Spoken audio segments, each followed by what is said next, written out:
je pense que j'ai puisé ce courage quand j'ai vu mes enfants être frappés, j'ai vu mes enfants.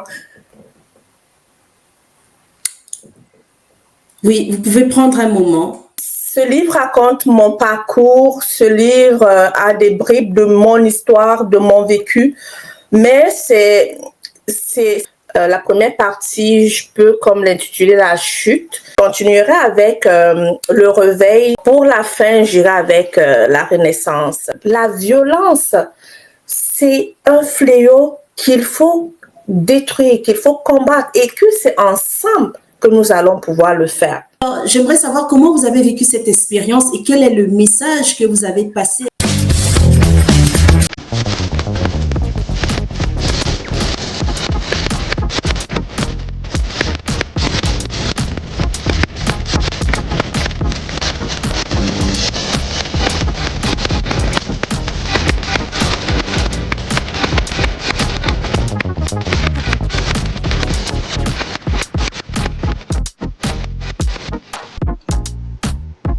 Bonjour et bienvenue chers téléspectateurs à notre émission bimensuelle Plume d'Or, cette émission consacrée aux auteurs et aux écrivains. Aujourd'hui, nous recevons Madame Flore Odou-Onguetou qui a plusieurs casquettes. Elle est auteure, bien entendu, elle est coach, elle est conférencière, elle est très engagée dans la communauté à Québec. Elle va nous parler de son ouvrage « Se rebâtir après un mariage toxique ». Bonjour Flore. Bonjour Françoise, merci de l'invitation. Comment allez-vous aujourd'hui? Je vais très bien, comme d'habitude. Alors Flore, vous êtes originaire du Cameroun et vous êtes partie de votre terre d'origine pour le Canada. Racontez-nous en quelques mots ce parcours d'immigration et les étapes clés qui vous ont forgé. Oui, merci Françoise pour cette question introductive. En fait, je suis partie du Cameroun effectivement en 2014, puis je suis venue m'installer au Canada. Je suis arrivée quand même comme étudiante internationale, mais je peux préciser que une fois arrivée, j'ai retrouvé mon conjoint et ma fille aînée qui étaient déjà installés au Canada longtemps avant moi aussi. Alors, votre ouvrage parle de mariage toxique. On a souvent de la difficulté à savoir qu'est-ce que c'est une relation toxique. On en parle beaucoup ces dernières années, ce qui peut-être par le passé est un tabou. Alors, si je vous demande qu'est-ce que c'est une relation toxique d'abord, qu'est-ce que vous me diriez? Quand je parle de moi, je parle d'une relation où il y a des situations quand même inacceptables. Une relation où c'est comme une recherche, une quête de pouvoir qui est mise en avant au lieu qu'on ait une relation de partenariat, une relation complémentaire, où les partenaires doivent comme travailler en synergie pour le bien fondé de la famille. Donc, c'est une relation qui était quand même assez houleuse, avec des moments de violence extrême. Donc, il y avait quand même c'est quand même assez difficile quand je me lance dans le souvenir. Mais c'est une relation qui n'est pas paisible du tout. Donc, on se retrouve vraiment dans un milieu où il y a un dominé et un dominant. Il est vrai, et ce n'est pas toujours facile de s'en rendre compte d'ailleurs. Alors, on voit bien que c'est difficile pour vous de vous remémorer tout ça. Vous partez de cette expérience très personnelle et très difficile à vivre, et vous en partez pour finalement réconforter d'autres femmes, leur apporter des ressources pour se rebâtir, pour se reconstruire. Est-ce qu'il a été vraiment très difficile d'écrire ce livre émotionnellement? Oui, extrêmement difficile. Même à date, quand j'en parle, j'ai encore des tripes qui sont nouées. c'est une situation qu'il faut vivre pour comprendre exactement ce que l'autre a pu traverser. Je me rappelle encore de la première séance de travail que j'avais eu avec la responsable de l'équipe des éditions Mathias. Et là, j'étais en train de répondre aux questions et je me suis carrément laissée emporter par des larmes. C'est une période très difficile. Mais je suis très fière d'avoir pu écrire ce livre parce que ce livre raconte mon parcours, ce livre a des bribes de mon histoire, de mon vécu, mais c'est un livre qui a énormément d'outils, qui est là pour aider sincèrement toutes les personnes. Parce que oui, je suis une femme, on a souvent tendance à croire que j'ai écrit juste pour les femmes. Mais c'est pas pour les femmes uniquement. C'est vraiment pour toute personne, que ce soit une femme, que ce soit un homme qui vit de la violence domestique, à pouvoir vraiment se choisir, à pouvoir mettre un thème, mais surtout à pouvoir se rebâtir. Ce livre sort cette année, donc pratiquement une dizaine d'années après donc votre immigration au Canada et certainement peut-être un peu plus d'une dizaine d'années après le début des faits de violence. Alors, pourquoi avoir décidé, qu'est-ce qui motive finalement l'écriture du livre près d'une dizaine d'années après? Ben, une dizaine d'années, c'est peu dire parce que oui, je pense que vous vous fiez à l'année d'arrivée au Canada, mais c'est une violence qui a été trimballée pendant 22 ans. Donc, j'ai connu la violence dès le départ de la relation. C'est quand même une relation que j'ai connue dans un autre continent avant d'arriver au Canada. Et pour moi, dans ce continent-là, la violence, c'est quand même quelque chose d'assez banalisé. Donc, quand tu es dans un environnement où il y a des choses qui sont méprisées, qui sont méconnues, qui sont banalisées, ben toi également, ça t'amène à banaliser. Donc, je suis partie du Cameroun, je vivais déjà de la violence. Je suis arrivée au Canada, ben ça a vraiment continué, mais je peux dire que ce qui m'a amené à me remettre en question, c'est quand cette violence est transformée. Parce que je suis arrivée à un niveau où j'étais devenue vraiment une personne émotionnellement, j'étais devenue de marbre. Donc, peu importe ce que je pouvais subir, ben, on avait l'impression que ça ne m'atteignait plus. Et là, qu'est-ce qui s'est passé, c'est que la violence s'est transformée et ce sont les enfants qui ont commencé à subir. Donc, quand j'ai vu les enfants commencer à subir, ben, c'est sûr qu'en tant que maman, j'ai dû me remettre en question. J'ai dû me poser des questions existentielles, de bonnes questions. Est-ce que j'avais envie de voir de futurs adultes brisés, ou bien c'était vraiment mon rôle de pouvoir puiser tout le courage qu'il faut pour donner à ces enfants-là un milieu qu'ils méritent. Parce que comme je dis toujours, les enfants, ils n'ont pas demandé à naître. Donc, on a quand même un devoir de protection, on a un devoir de leur donner un environnement sain, un environnement stable où ils vont s'épanouir. Donc, je pense que j'ai puisé ce courage quand j'ai vu mes enfants être frappés, j'ai vu mes enfants... Oui, vous pouvez prendre un moment, prenez un moment, ma chère, et simplement, on sait que c'est difficile, et alors je voudrais, pour ne pas enfoncer le clou, vous demander aujourd'hui, puisque vous êtes dirigé vers l'espoir, écrire ce livre, c'est un message que vous passez avant tout aussi. Ok? C'est un message et c'est un grand message. Alors, nous allons vous donner un petit moment.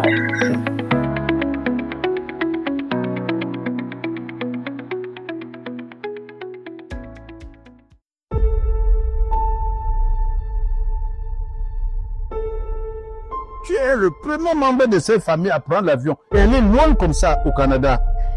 Filme tout là-bas, tu filmes Montréal, tu filmes les grandes maisons, les routes. Je veux tout voir. Plus jamais, tu as mangé mon mano, je vais prendre mes mains pour cuisiner là. Plus jamais, tu as mangé, tu m'as compris? Excusez-moi, je t'avais le travail, ça trouve. Abigail, Oui. vous devez me payer. Mais je vais essayer. Abigail, je veux mon argent. Tu me dois tout. Je dis bien tout. J'ai tout vendu pour envoyer ta soeur au Canada. J'ai tout vendu. Abigail.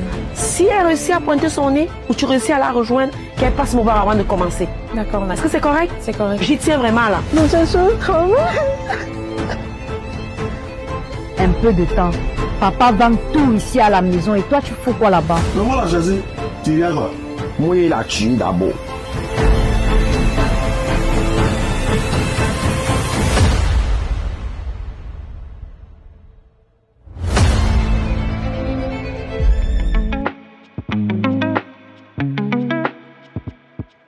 Chers téléspectateurs, bon retour. Nous venons de passer un petit moment assez émotionnel avec notre invitée, Madame Flore Onguetou Odou, qui nous présente son ouvrage qui parle évidemment de la reconstruction après un mariage toxique. Alors Flore, quel est le message que vous vouliez passer à travers ce livre? Et si vous aviez l'occasion de segmenter votre ouvrage en 3 ou 4 parties, quels seraient les aspects qui seraient mis en avant? Merci Françoise.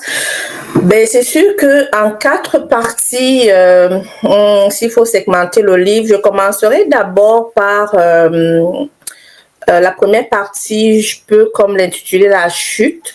Donc ici, c'est vraiment présenter tout ce qui est autour de la violence, les différents types de violence, parce que des fois, on vit de la violence sans même savoir qu'on la vit. Je continuerai avec le réveil. Donc là, ici, c'est vraiment le moment où on prend conscience que on est en train de vivre quelque chose d'inacceptable. Je continuerai avec l'autre point qui est la reconstruction. Donc ici, c'est vraiment les outils, le soutien, la demande de l'aide, la résilience, vraiment se rebâtir pour voilà, avoir une nouvelle vie plus saine. Et voilà, donc pour la fin, j'irai avec la renaissance. Donc voilà, la mission de vie et l'engagement vers les autres.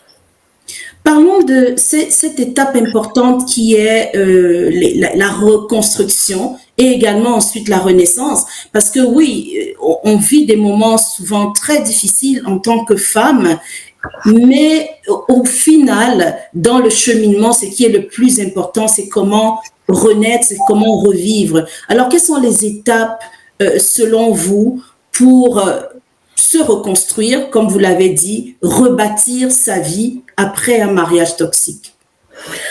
François, c'est sûr que ça dépend d'un être à un autre et ça dépend vraiment du niveau émotionnel de chacun. Mais par ma petite expérience, ce que je peux donner comme conseil, c'est d'abord de reconnaître c'est tout ce qu'on vit d'inacceptable. Je me dis que tout part par là. Et une fois qu'on a pu reconnaître, il faut passer à l'étape de pouvoir se choisir. Parce que généralement, les gens vont rester embrigadés dans des foyers violents en mettant en avant plusieurs types d'arguments. Je suis là peut-être pour les enfants, je suis là peut-être pour un confort financier. Il faut avoir la force et le courage de pouvoir se choisir et de se dire que ce qu'on vit en tant qu'être humain, c'est pas acceptable et nous sommes notre priorité. Donc, dès qu'on est arrivé à cette étape-là, c'est sûr que tout le processus va suivre. On va pouvoir aller demander de l'aide. Voici aussi une étape très importante. on a toujours la méfiance d'aller vers des experts qui peuvent nous aider, qui peuvent nous outiller.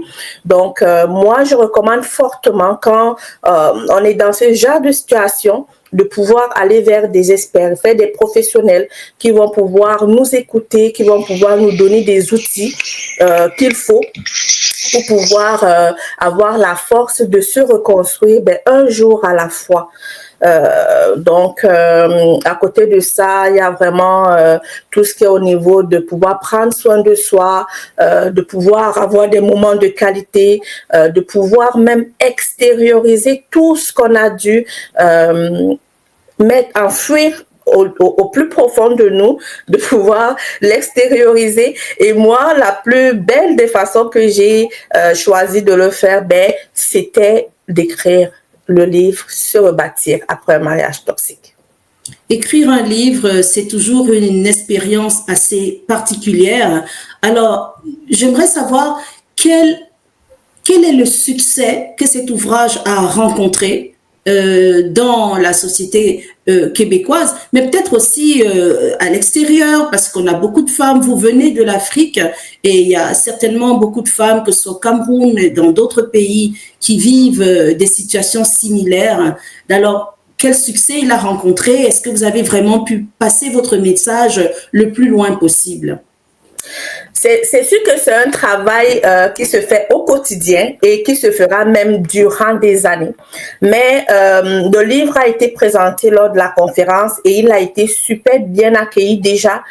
J'ai eu énormément de beaux retours voilà, par rapport au livre. Le livre aussi a été très bien accueilli ici dans la région. Il est distribué dans plusieurs librairies actuellement. Il est également sur Amazon, donc la distribution se fait aussi de façon fluide et rapide à l'international. Nous avons également le magazine Forbes qui a fait une belle mention du livre. Voilà, donc actuellement, nous sommes très reconnaissants envers chaque lecteur. Nous sommes très reconnaissants envers toutes les personnes qui nous convient, même à des salons. J'étais, il y a de cela quelques jours, je pense à Ottawa, il y a un beau club de lecture qui m'avait convié. Donc, je suis très reconnaissante de voir, voilà, ce livre être vraiment accueilli de même, mais le travail continue. Donc, mon équipe et moi, on est vraiment toujours au four et au moulin pour pouvoir continuer la belle promotion, parce que le but, c'est vraiment d'aller toucher maximum de personnes qui sont dans ce type qui vivent la violence. Voilà. Très bien. Alors, Flore, vous avez parlé donc de cet ouvrage et de son succès. Est-ce qu'on peut savoir comment est-ce que vous êtes parvenu à l'éditer? Comment est-ce que c'est arrivé? Quel a été le parcours? Parce que souvent, c'est pas très évident pour tout le monde. Et de savoir également au niveau de la distribution, comment est-ce que vous organisez au niveau de la logistique? Bon, c'est sûr que qu'est-ce qui s'est passé? En fait, je suis une personne qui planifie énormément ces choses. Donc, j'avais mis comme objectif de pouvoir aller aider un maximum de personnes qui vivent de la violence domestique. Et je l'avais mis comme objectif à atteindre en 2025. Et je suis également une dirigeante communautaire. Donc, dans l'un de mes réseaux, le réseau des femmes en action, j'ai une femme qui est une leader quand même, qui est très engagée, une femme d'exception qui est à la tête des éditions Mathias. Et quand j'ai eu ce projet, la première personne à qui j'ai pensé, c'était à elle. Et je lui ai présenté le projet. Elle était vraiment, vraiment très, très honorée de pouvoir travailler sur ce projet. Et je peux dire que tout ce que j'ai eu à faire, c'est de mettre les idées. Tout le reste, c'est cette dame et son équipe, c'est eux qui ont eu à faire tout le beau travail. Donc, alors, c'est certainement une adresse qui serait bonne à partager pour d'autres personnes qui seraient intéressées par de l'écriture. Revenons un petit peu à l'ouvrage en lui-même. Au chapitre 3, vous dites quand la violence cible les enfants, et vous en avez un petit peu parlé tout à l'heure, et vous nous dites, à force de travail acharné, j'ai pu participer à la réalisation de projets importants, comme par exemple l'achat de notre première maison. Et vous dites également, étant une femme passionnée par les enfants, travailler avec eux me réchauffait le cœur. C'était comme être près de mon bébé que j'avais dû laisser au Cameroun. C'est quand même un petit morceau assez émouvant. Donc, ça veut dire vous avez laissé un enfant au Cameroun et une fois ici, vous avez également voulu sortir de cet engrenage pour sauver vos enfants, mais également passer ce message auprès d'autres familles en disant les enfants, ok, c'est important et la violence ne devrait pas toucher les enfants. Alors, reparlez-nous un peu de ce petit moment-là.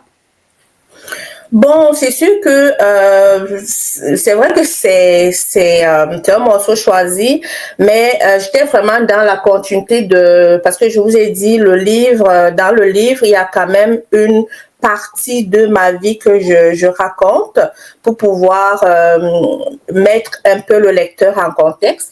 Donc oui, quand je prends l'engagement de venir au Canada en 2014, ben j'avais un nouveau-né que j'ai dû malheureusement laisser parce que je pouvais pas voyager avec mon bébé pour le Canada étant étudiante internationale.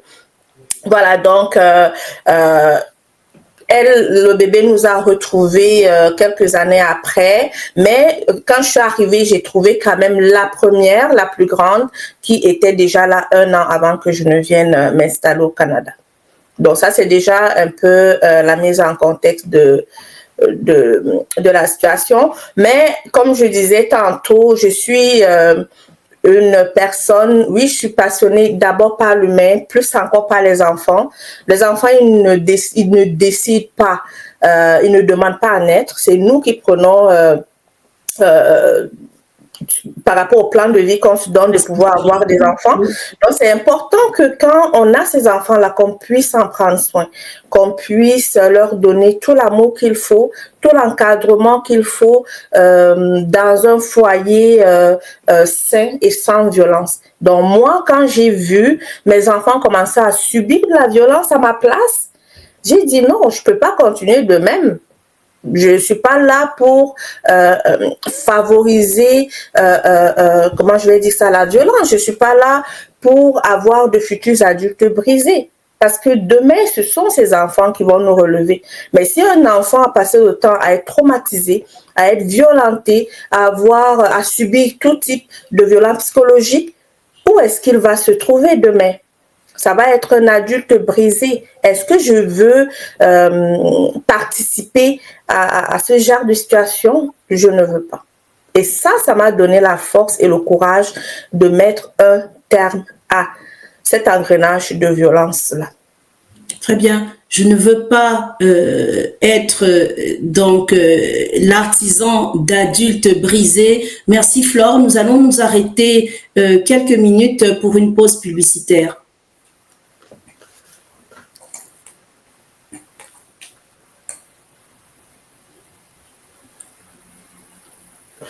Bon retour, chers téléspectateurs, sur notre studio de Diaspo TV. Dans le cadre de cette belle émission Plume d'Or, nous recevons aujourd'hui Madame Flore Onguetou Odou, qui nous présente son ouvrage « Se rebâtir après un mariage toxique ». Dans cette première partie, elle nous a énoncé les conditions dans lesquelles elle a écrit cet ouvrage, conditions d'ailleurs assez émotionnelles et psychologiquement éprouvantes. Toutefois, elle a trouvé le courage d'avancer. Et dans cette deuxième partie, nous allons parler un peu plus donc de cet aspect de renaissance de Flore. Alors Flore, je vais d'abord commencer par les réseaux sociaux. Je sais que vous y êtes présente et assez présente d'ailleurs. Et de plus en plus, pas seulement, disons, l'outil digital a un impact très fort dans les communautés. Qu'est-ce que les réseaux sociaux ou simplement dans le digital, l'Internet a apporté comme impact positif dans votre travail?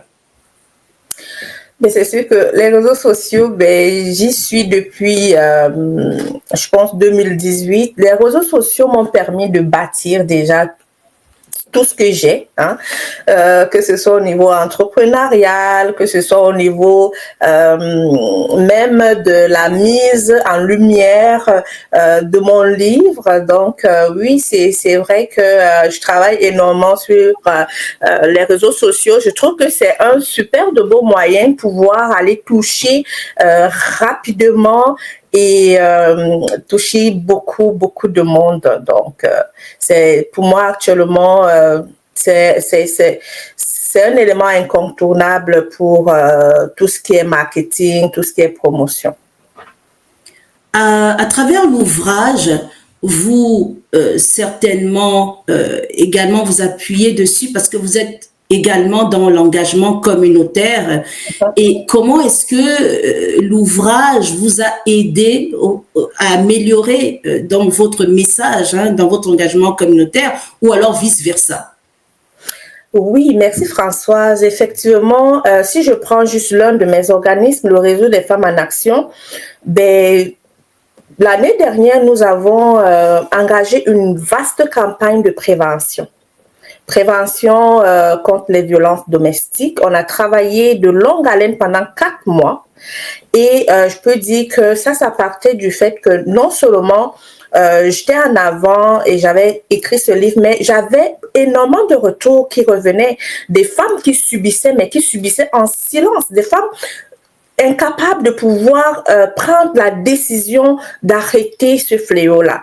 Donc, cette vaste campagne a aidé beaucoup de femmes et en passant, on a lancé aussi une ligne téléphonique qui est dédiée à pouvoir donner la place aux femmes, surtout immigrantes, qui sont dans ce genre de situation et qui veulent en parler. Donc, on a cette belle ligne téléphonique qui est partie, qui est là depuis des mois et qui aide aussi énormément de femmes.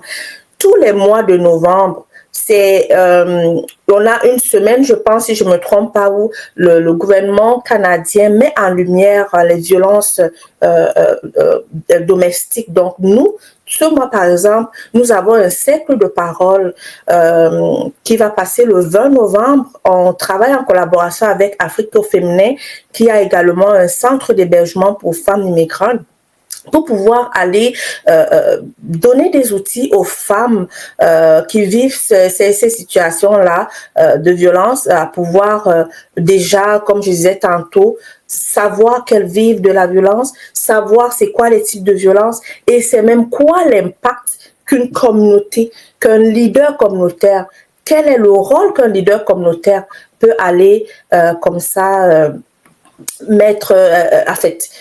Quel est le rôle que le leader communautaire peut jouer pour aider ces personnes-là qui vivent de la violence? Et c'est sûr qu'en appui avec le gouvernement, on a également de super beaux projets qui s'en viennent. D'ailleurs, on va sûrement contacter Diaspora Interaction pour une belle collaboration dessus. Notre rôle, c'est vraiment d'amener déjà les gens, les personnes à pouvoir comprendre que la violence, c'est un fléau qu'il faut détruire, qu'il faut combattre et que c'est ensemble que nous allons pouvoir le faire. Absolument, et très intéressant.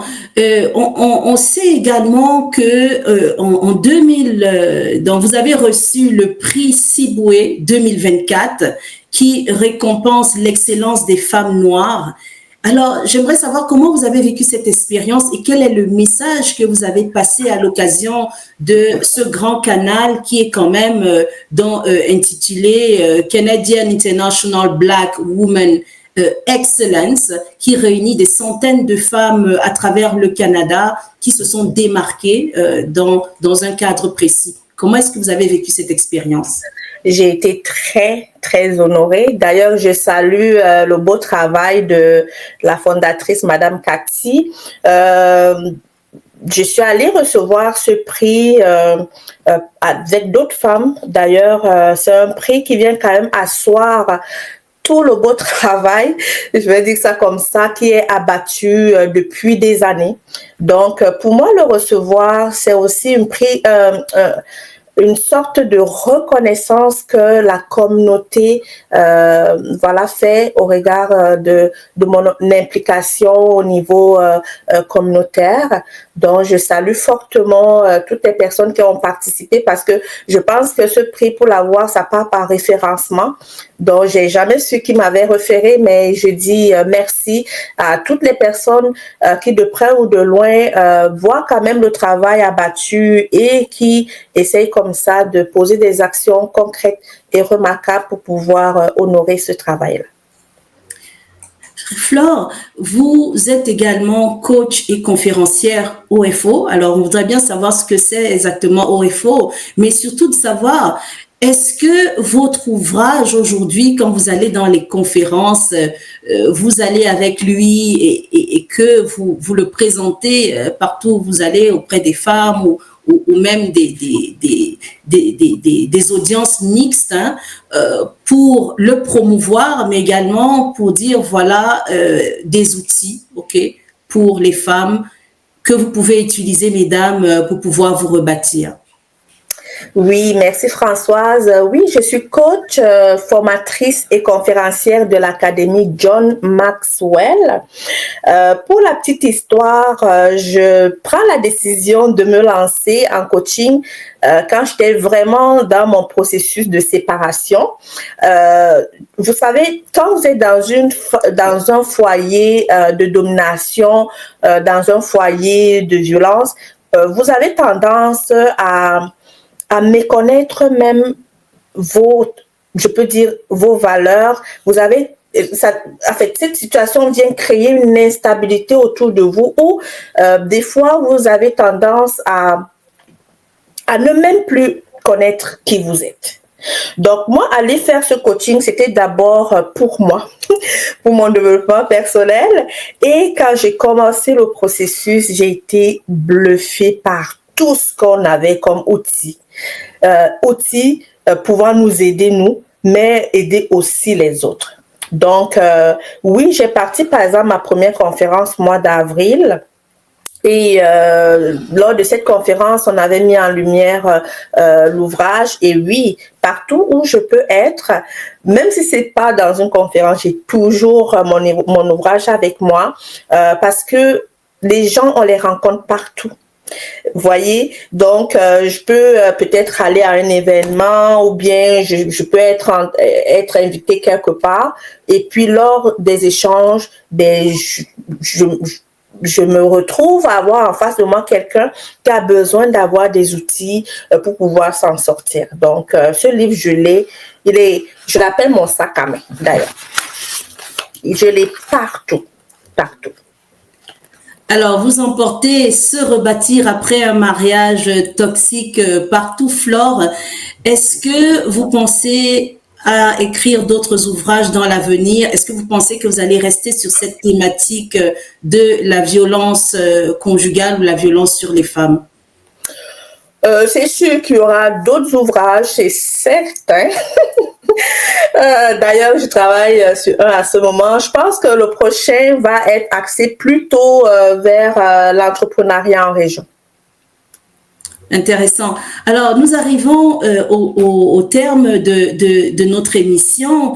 Flore, terminons avec un beau conseil qui peut-être va rester en mémoire de nos téléspectatrices et téléspectateurs d'ailleurs, parce que quand on parle de se rebâtir et qu'on parle de violence, c'est un message qui doit aussi être adressé aux hommes, pas seulement aux femmes qui le subissent, puisque ils sont les protagonistes de cette violence-là.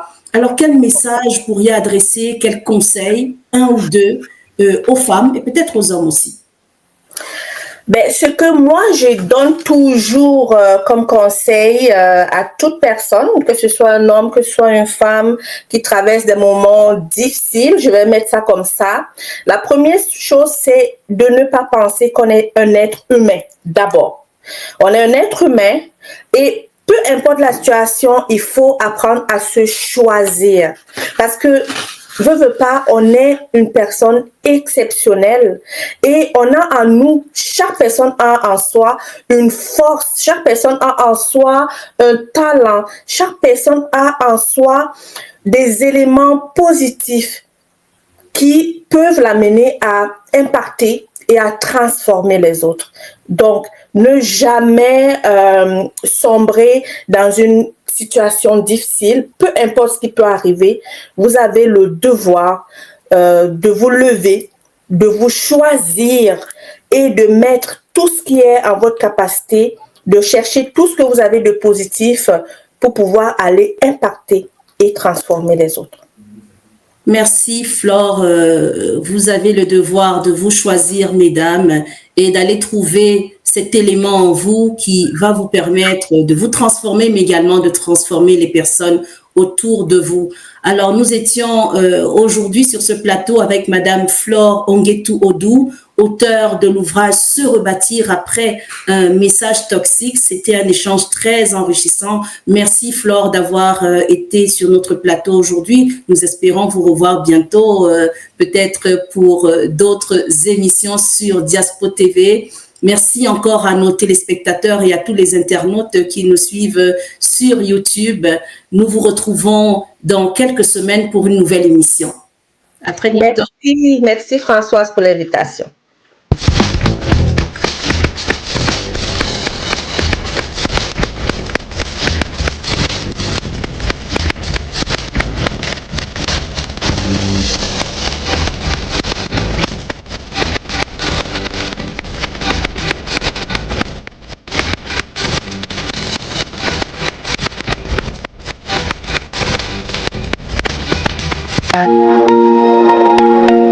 Afrique Remit. Effectuer des transactions d'argent depuis le Canada et les États-Unis vers l'Afrique au taux réel. Les retraits par le réseau de nos différentes agences partenaires sont également sans frais et sont gratuits dans les GAPS UBA. Nos services sont dépôt Mobile Money, Wave, Move, paiement des factures Enio et Camwater, réabonnement Canal+, dépôt bancaire, recharge et vente des cartes Visa prépayées UBA et bien d'autres encore. Afrique Remit est votre partenaire de choix en matière de transfert d'argent et lauréat meilleur service financier 2023. Notre service client disponible 24 heures sur 7. Répond au +1 888 500 9523 +1 888 500 9528. Téléchargez l'application sur Play Store et App Store ou visitez notre site internet au www.afriqueremit.ca. Afrique Remit, gratuit, rapide et fiable. Bienvenue dans l'univers de Diaspo TV. Un nom, un espace, une vision.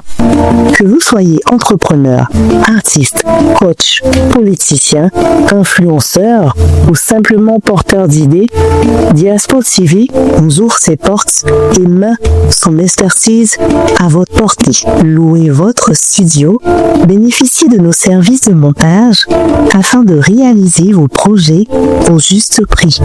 Chez Diaspo TV, nous ne faisons pas que capturer l'instant en sculptant l'expérience.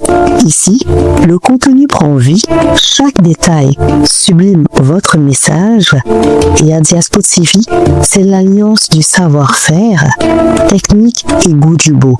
Alors, réservez dès maintenant et faites entendre votre voix.